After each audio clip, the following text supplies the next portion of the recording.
Picture this. It's 1947. A brand new nation is born, home to over 300 million people, a staggering mix of languages, cultures, and faiths.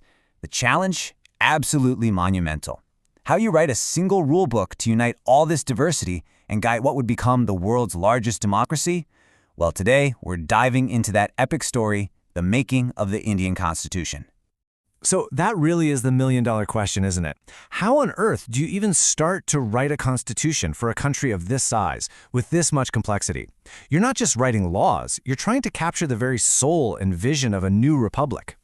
This was the incredible challenge that India's founders were facing.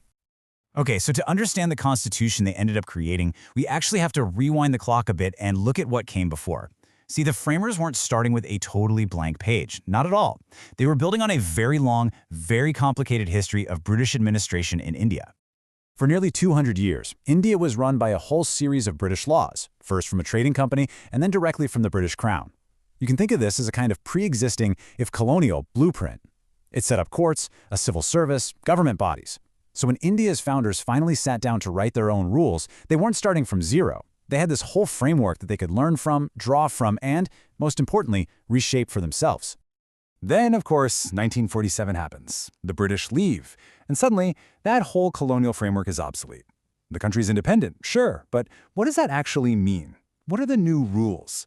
There was an urgent, desperate need for a single, unified constitution, one that was written by Indians for Indians, to finally steer their own ship.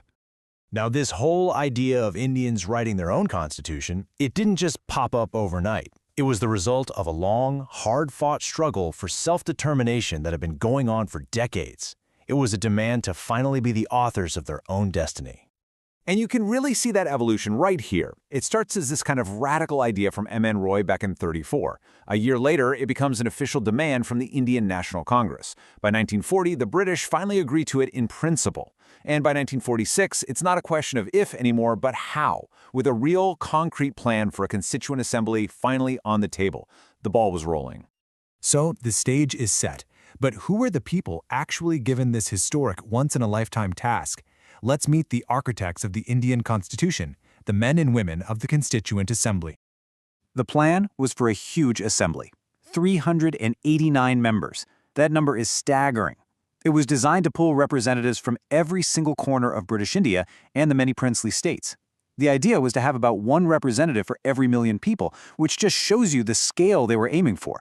They wanted a body that truly reflected the mind-boggling diversity of the subcontinent. So in the 1946 elections, for the seats representing British India, the Congress Party won a big majority, but the Muslim League also had a really significant presence. Now, it's important to remember, this wasn't a direct election where everyone voted. The members were actually chosen by the provincial assemblies. But even with that indirect method, the final assembly was incredibly diverse. It had people from literally every major community: Hindus, Muslims, Sikhs, Christians, and importantly, representatives from marginalized groups like the scheduled castes and tribes. And on December 13, 1946, Jawaharlal Nehru presented what's known as the Objectives Resolution. You have to understand, this wasn't just some boring motion.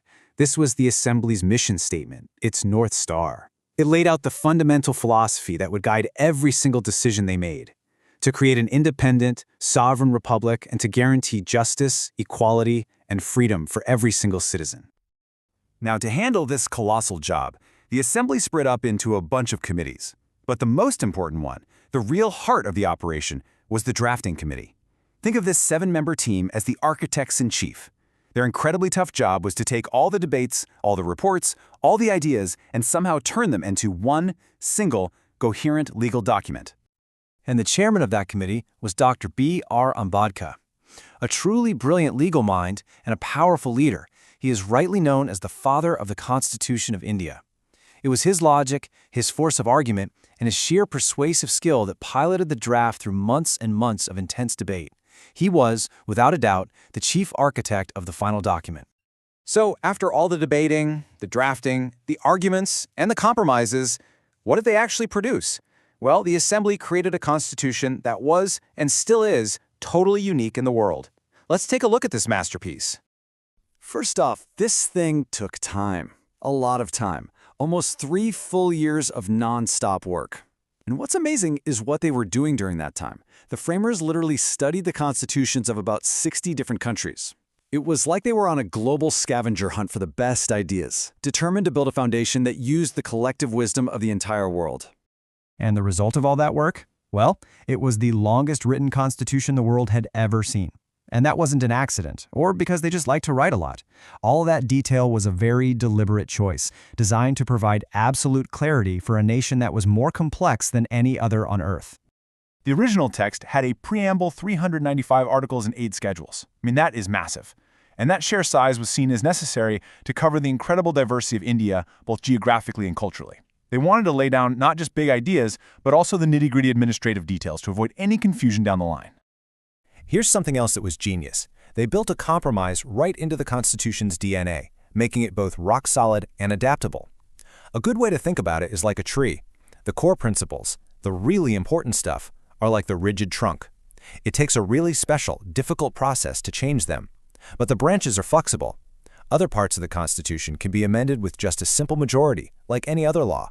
This design allows it to stay firm, but also grow and change with the times. Another huge choice they had to make was the system of government.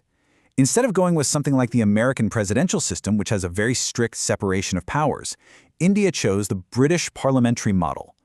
This system is all about cooperation and coordination between the lawmakers and the people who execute the laws.